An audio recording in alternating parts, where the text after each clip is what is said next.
Dear Mrs. Rajavi, dear Iranian friends, I'm happy to participate in the Free Iran World Summit.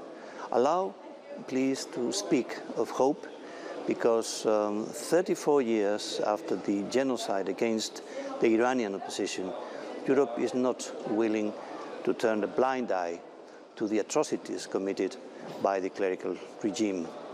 Early this year, the court of Antwerp in Belgium sentenced a diplomat of the Iranian regime to 20 years in prison for planning a terrorist attack with explosives during the annual meeting of your National Council in Paris in 2018.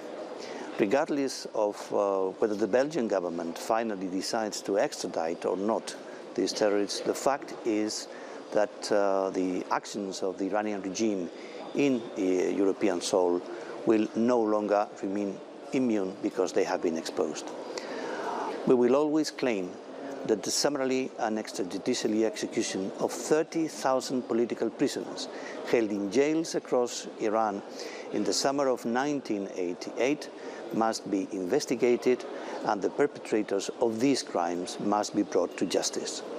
The European Parliament's group of friends of a free Iran will continue its efforts to recognize the massacre as genocide and as a crime against humanity. We are really horrified about the use of the death penalty in the Islamic Republic of Iran, including for child offenders. We deeply regret the crimes recently documented that take place in the Iranian prisons, use of torture, rape, and cruel, inhuman, and degrading treatment. Broadcasting forced confessions by political prisoners, solitary confinement, overcrowding, and desperate living conditions, starvation, denial of access to medical care, etc. We observe with admiration how peaceful protests spread across the country, despite the terrible repression that the government exerts against protesters. The nationwide uprisings show that the Iranian people are willing to get rid of this murderous regime, and they will succeed. There is a democratic alternative in Iran and for Iranians.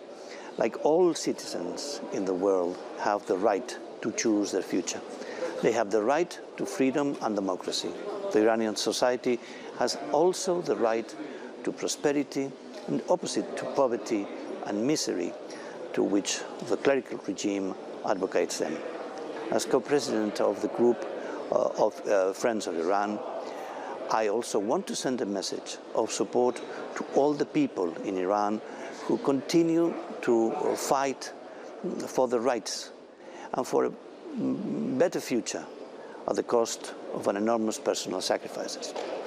Finally, I would also like to thank the Iranian resistance in the exile, led by Mrs. Rajavi, who tirelessly fight for the international community, and for the international community to be aware of the real situation in the Islamic Republic of Iran.